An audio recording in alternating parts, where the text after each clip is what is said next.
Bem-Estar e Movimento. Apresentação: Márcio Atala. O Bem-Estar e Movimento de hoje fala como a atividade física, como o nosso estilo de vida pode, se é que pode, melhorar quadros de ansiedade e depressão. Já conhecemos todos os benefícios que o exercício traz para o corpo, mas como ele pode beneficiar a nossa mente? Bom, para conversar, para ter informações boas em relação a esse tema, meu convidado de hoje, além de ser um grande psiquiatra, o Dr. Wagner Gattais, ele é um amigo. Se eu fosse resumir o currículo do Gattais, o programa ia acabar, pra você ter uma ideia, né?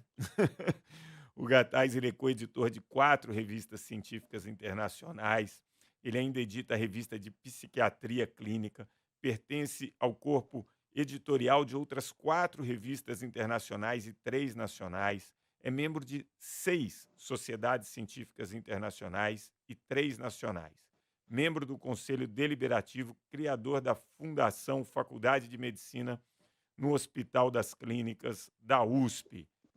Meu amigo Dr. Gattais, seja bem-vindo. Muito obrigado, Márcio.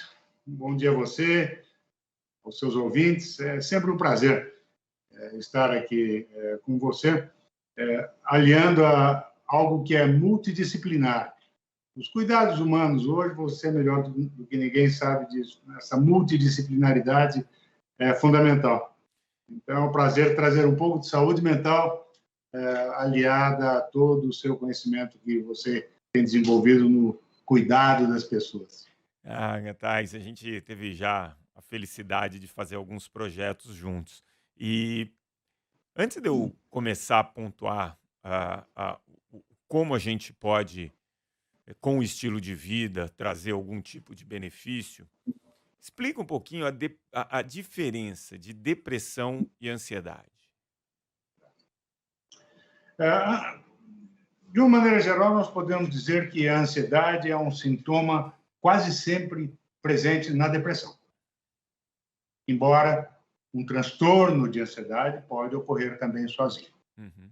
Ansiedade em si é aquela inquietação interna, que as pessoas falam de um nervoso por dentro, é uma sensação, uma expectativa de que algo ruim vai acontecer, a pessoa fica quase que antevendo alguma catástrofe.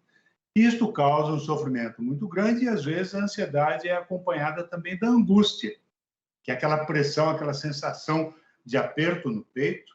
A angústia é o que eu chamo de dor da alma, mas ela dói mesmo, tanto que muitos pacientes acham que estão tendo um infarto e procuram, numa crise de angústia, um cardiologista. Esse é o quadro da ansiedade. E a ansiedade é um dos sintomas de uma doença que acomete pelo menos 10% da população geral, que se chama depressão. Nós estamos falando, então, de uma doença e não de uma tristeza. A depressão, ela é caracterizada por ansiedade e angústia, mas também por uma série de sintomas físicos e psíquicos. A depressão é uma doença do cérebro, e o cérebro manda no corpo e na alma. Os sintomas psíquicos mais frequentes da depressão são, primeiro, a diminuição na capacidade de sentir prazer. Isso é muito mais frequente do que a tristeza. A pessoa diz, eu não tenho motivos para estar insatisfeita, para estar triste, para estar angustiada, mas eu estou angustiada. A depressão leva também a ideias de culpa, a uma diminuição da autoestima, a um sentimento de insuficiência, eu não vou dar conta do meu trabalho, não vou dar conta de ganhar o sustento da minha família. E a depressão pode apresentar também sintomas físicos, como dores difusas pelo corpo, uma dor muito frequente é uma tensão na região dos ombros e da nuca, crises de enxaqueca, uma sensação de esgotamento físico e mental. A pessoa diz, é como se eu estivesse de pilha fraca, ou pior ainda, como se tivesse tirado as minhas pilhas. Tudo é difícil, eu não tenho força, não tenho energia para nada.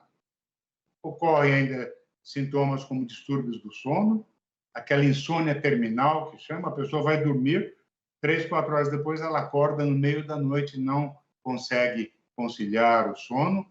Aliás, é nessas horas que vem os pensamentos de ruína, os pensamentos de perdas. É nesta hora que vem também a diminuição da vontade de viver. Nós sabemos que para a depressão, a manifestação mais grave é a pessoa querer dormir e não acordar mais. É a pessoa não ter mais energias para a vida e achar que para ela a morte seria um descanso.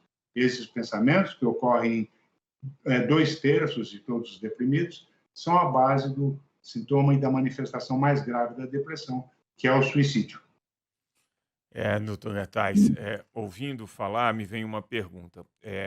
Diante de todos essas características e esses sintomas, muitas vezes alguém que pode estar nos ouvindo fala, pô, eu às vezes tenho isso, eu às vezes sinto isso. A duração do sintoma, ela pode ser a diferença entre um quadro de tristeza profunda temporária e uma depressão de fato? Pode, pode. Todos nós temos alguns sintomas isolados da depressão. Em algum momento nos sentimos sem energia, em algum momento sentimos uma angústia sem uma causa aparente, em algum momento nós temos um distúrbio do sono. O que caracteriza uma doença é a síndrome, é a co-ocorrência, a ocorrência ao mesmo tempo desses sintomas e por uma duração de, no mínimo, 2 semanas. Tá. Esses são os critérios. E aí, antes da gente evoluir, me chamou a atenção que você fala de distúrbio do sono.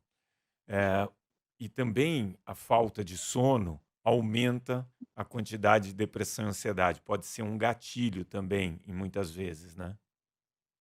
Exatamente. A falta de sono, uma pessoa que passa uma noite rolando na cama com pensamentos ruins, naturalmente de manhã ela vai estar esgotada, simplesmente porque não descansou. E isso reforça, então, a sensação de falta de energia e de falta de ânimo para fazer as coisas. E hoje é muito relatado, né? Tem um estudo do IBGE dizendo que o Brasil é o país mais deprimido da América Latina, cerca de 16,3 milhões de pessoas com mais de 18 anos relatam sofrer de depressão, né? Foi um aumento de 34% de 2013 até 2019. E quando a gente tem essa oportunidade de trabalhar com grandes populações, seja de empresas, de cidades, a gente encontra, talvez hoje, a maior causa de afastamento de licença de trabalho, doenças da mente relacionadas à depressão e ansiedade. E aí vem uma pergunta. Quando uma empresa procura para fazer algum trabalho, muitas vezes eu sinto que ele está esperando ali, né, principalmente o colaborador, uma diminuição da cobrança, um ambiente mais tranquilo, algumas práticas de relaxamento, mas eu tenho, e aí quero dividir com você que é especialista, que um trabalho desse, ele vai envolver inevitavelmente mudanças de estilo de vida. E eu costumo dizer que a atividade física é um tratamento coadjuvante fundamental, talvez um dos principais nesse processo. Quando a gente vai tratar depressão e ansiedade, qual a importância da gente não só, claro que não só, é muito importante você medicar, você ter essas técnicas de trabalho mental, mas qual a importância de incluir a atividade física, de incluir uma série de autocuidados em relação ao estilo de vida? Sem dúvidas, Márcio, a atividade física exerce uma função importante na melhora da saúde mental. Nós fizemos uma pesquisa com pacientes com depressões graves, e os 2 grupos de pacientes recebiam o mesmo tipo de medicamento antidepressivo, só que metade fazia adicionalmente uma atividade física regular 3 vezes por semana. Ao final do estudo, o que nós encontramos? Aliás, nós publicamos em uma revista internacional esse estudo. Nós encontramos que as pessoas com depressão que faziam atividade física precisaram, ao longo de 6 meses, de doses menores do antidepressivo do que aqueles que não faziam atividade física. E isso tem sido confirmado por outros grupos de pesquisa, tanto no Brasil como no exterior, e o que nós podemos dizer hoje é que a evidência científica mostra que a atividade física potencializa os efeitos do tratamento antidepressivo. Então, isso não é mais uma suposição, é um dado científico com comprovação experimental. Então, é claro que a pessoa, às vezes, num quadro de depressão, tem uma certa dificuldade em se animar e iniciar alguma atividade, mas isso acaba trazendo é, um, um- um- um tratamento mais eficiente, né? Um benefício, sem dúvida. Agora, Você tem razão nesse aspecto.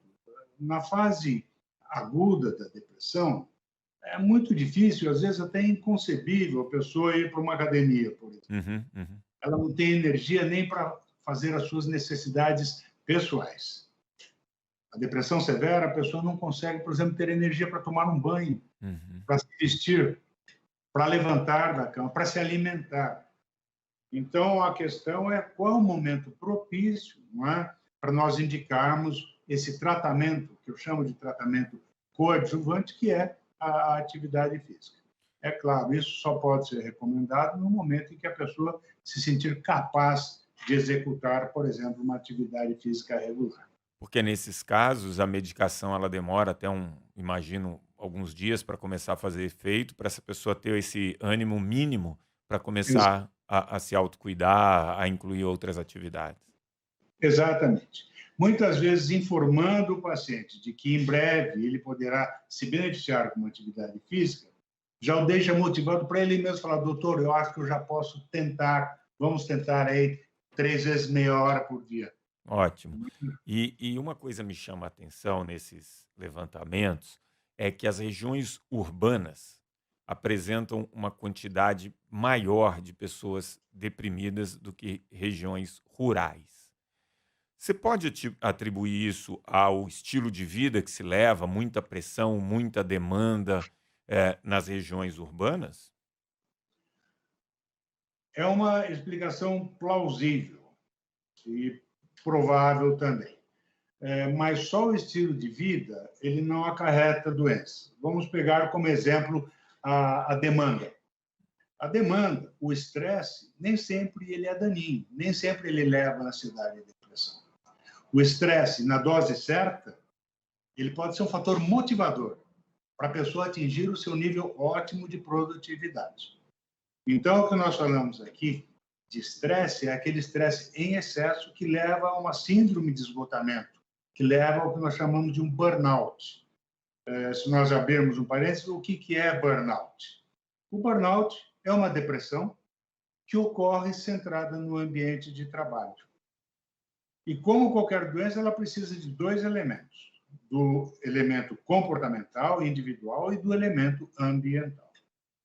Existem alguns comportamentos que levam ao aumento do risco para esgotamento. Por exemplo, pessoas extremamente combativas, competitivas, pessoas que não sabem delegar, pessoas que querem se fazer insubstituíveis, pessoas que têm uma necessidade muito grande de reconhecimento, pessoas que passam a substituir as suas necessidades pessoais, de convívio com família e amigos, por trabalho. Então, estes são comportamentos de risco que nós podemos mudar. Pode E aí, prevenir, desculpe, pode atuar na prevenção quando você detecta esse tipo de comportamento. exatamente. Né? E existem, então, os componentes ambientais, onde a demanda é apenas um deles. Vamos falar do que nós encontramos aqui nas empresas. Quais são os fatores que levam ao burnout? Um fator protetor contra o burnout é a autonomia. Se a pessoa tem uma grande demanda, mas ela tem autonomia para decidir o que fazer e quando fazer, esse é um comportamento que leva a um trabalho ativo. Apoio social no ambiente de trabalho, outro fator de proteção.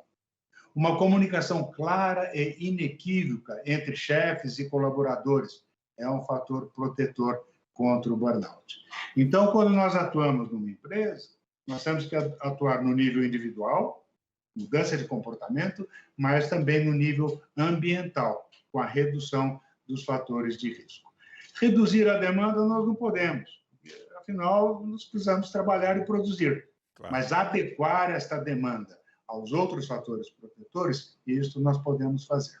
Isso é interessante. Eu já tive a oportunidade de fazer algumas intervenções populacionais, né, em cidades, e viajei a alguns países do mundo e identifiquei políticas de saúde pública de combate ao sedentarismo, à obesidade muito eficientes. Eh, Você acredita que tem como ter um programa de combate, prevenção, tratamento a essas doenças mentais em escala, eh, por exemplo, municipal, estadual, nacional? É possível principalmente com a divulgação das teleconferências, né, que Uhum, aumentem muito o nosso alcance geográfico. Por exemplo, nós fazemos, você sabe, ao lado da minha atividade acadêmica, eu tenho um grupo que oferece saúde mental para grandes corporações. E nós temos um programa de treinamento para aumento da resiliência. Resiliência é a capacidade que as pessoas têm de se adaptar às pressões exteriores. Esse treinamento ele pode ser feito totalmente online. Treinamento para quê? Técnicas de relaxamento, o mindfulness. uhum. Sabe-se que a prática regular do mindfulness reduz o estresse. Uma outra técnica chamada coerência cardíaca, que é uma técnica respiratória que permite um relaxamento em poucos minutos.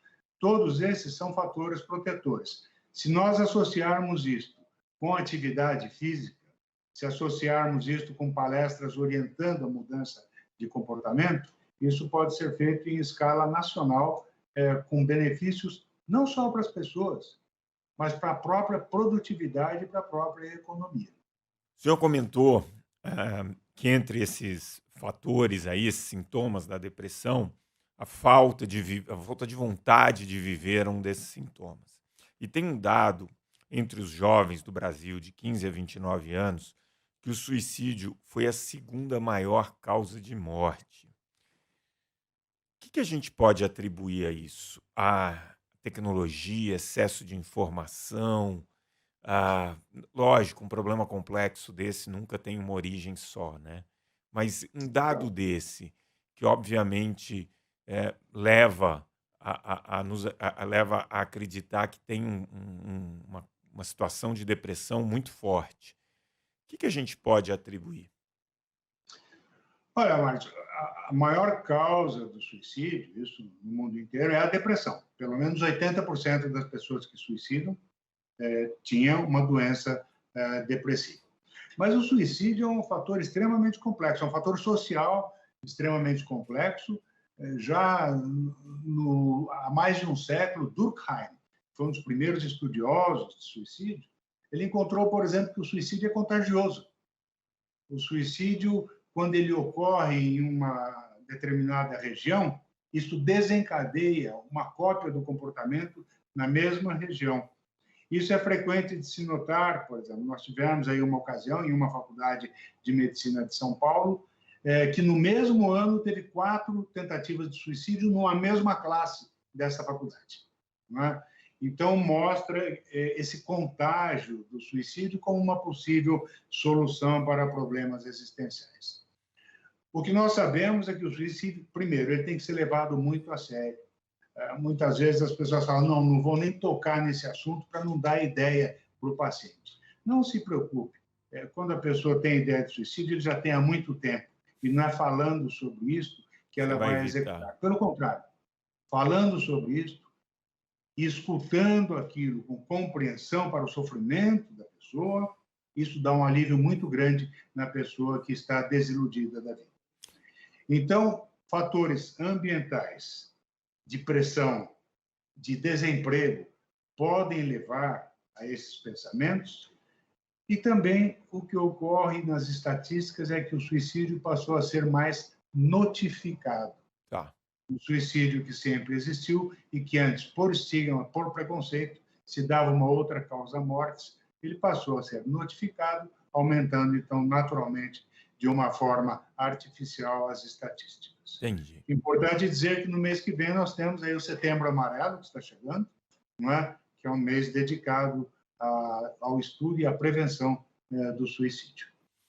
E aí a gente vai falar um pouco da atividade física. A atividade física, a gente falou aqui sobre um benefício coadjuvante em casos mais graves de depressão. Em casos muito leves, muitas vezes uma mudança de comportamento já pode ser a solução desse problema. Como o exercício físico age no nosso cérebro em relação ao nosso ânimo, à nossa ansiedade, à nossa depressão? Bom, do ponto de vista de metabolismo, é bastante óbvio que a atividade aeróbica aumenta a oxigenação, não somente dos músculos, mas também do cérebro. Esse aumento de oxigenação fornece combustível para uma melhora produtividade cerebral e, portanto, cognitiva e intelectual. E nós sabemos disso, que após a atividade física, há um estímulo para o metabolismo cerebral. Isso é importante porque nós encontramos em vários estudos que a depressão, principalmente, quando ela ocorre com uma queda do metabolismo cerebral.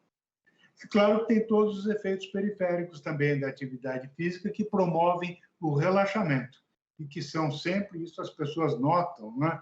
Depois de ir para a academia, eu me sinto relaxado. Depois de ir para a academia, diminui a minha ansiedade e a minha angústia. Então, somando esses efeitos periféricos com os efeitos cerebrais, a atividade física se torna cada vez mais um coadjuvante imprescindível no tratamento de quadros de sofrimento mental, como a ansiedade, a depressão e o burnout. Em relação à ansiedade, aquela atividade física feita de maneira intervalada, quando você tem um estímulo mais forte, sua frequência cardíaca sobe bastante, e aí você tem um período de uma atividade bem mais moderada, onde você consegue que essa frequência cardíaca abaixe bastante, e depois você dá um outro estímulo, é um tipo de atividade física que seria um pouco melhor para quem tem, por exemplo, crises de ansiedade? Parece ser plausível, embora eu não conheça dados experimentais mostrando isso. Uhum. Se não houver, seria até bom fazer um estudo comparativo, não é, de dois tipos de atividade física, para ver qual deles seria mais eficaz na redução da ansiedade, da angústia e da depressão. Os trabalhos basicamente são sempre feitos em cima de atividades aeróbicas ou existe trabalhos em cima de musculação, por exemplo? O que nós fizemos foi atividade aeróbica, e a grande maioria deles, na literatura científica, é com atividade aeróbica.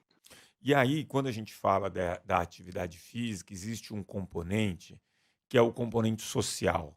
A maioria dessas atividades você acaba tendo contato com outras pessoas, você faz novas amizades e dali você acaba aumentando suas possibilidades sociais, seus programas e talvez você tire um pouco o foco daqueles problemas que tem atormentado.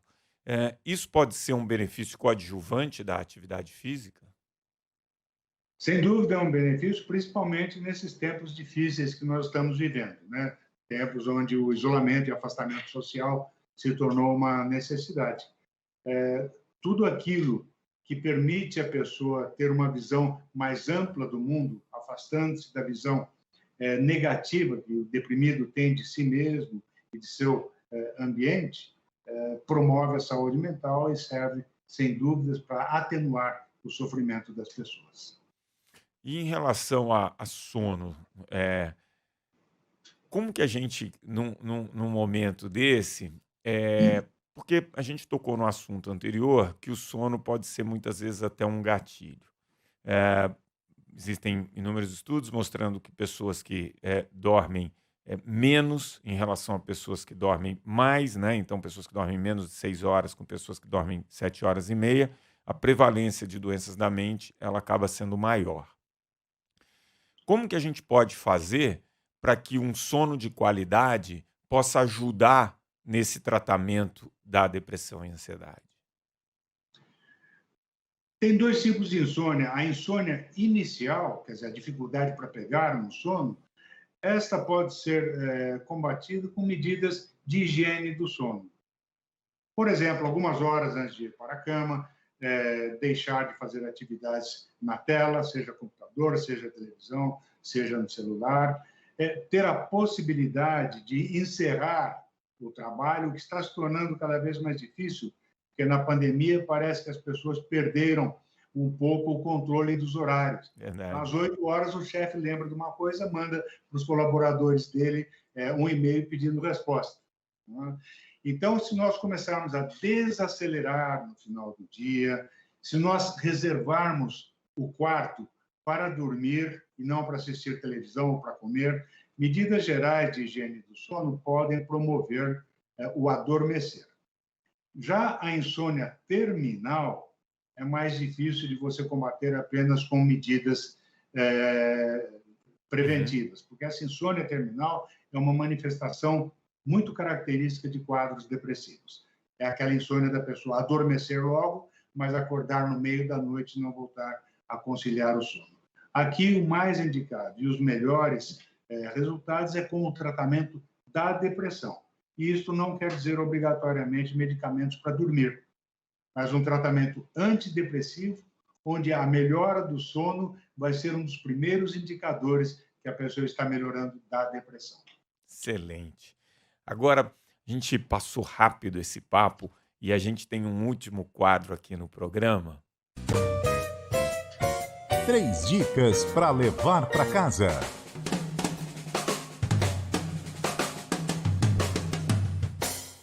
São 3 dicas para eu dar. Exato, quer dizer, a pessoa ouviu aqui, pensou, falou, poxa, como que eu posso, o que que eu posso fazer na minha vida, ou para evitar a depressão, ou para, enfim, se eu estou com algum sintoma, o que que ela pode fazer por ela? 3 dicas.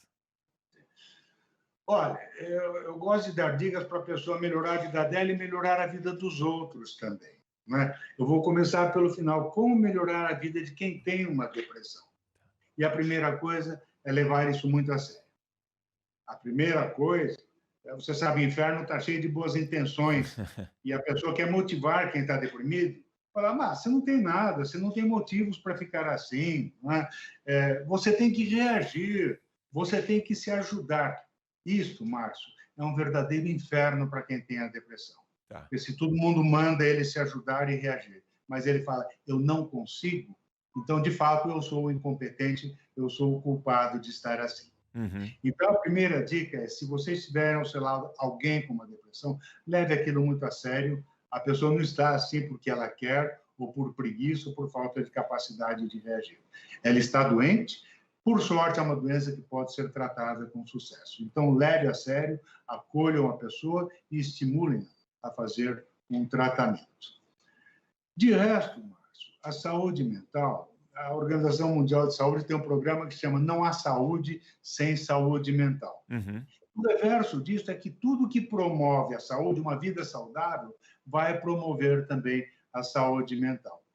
Então, todas essas estratégias nas quais você é um mestre, tanto da atividade física, mas uma alimentação saudável, a manutenção do peso, a divisão entre o trabalho e as outras coisas que não são trabalho, que é o lazer, convivência social, convivência familiar, prezando sempre esses outros valores, a pessoa automaticamente vai promover a sua saúde mental. Posso dar uma terceira dica? E aí, se Claro. estiver errado, pode me corrigir.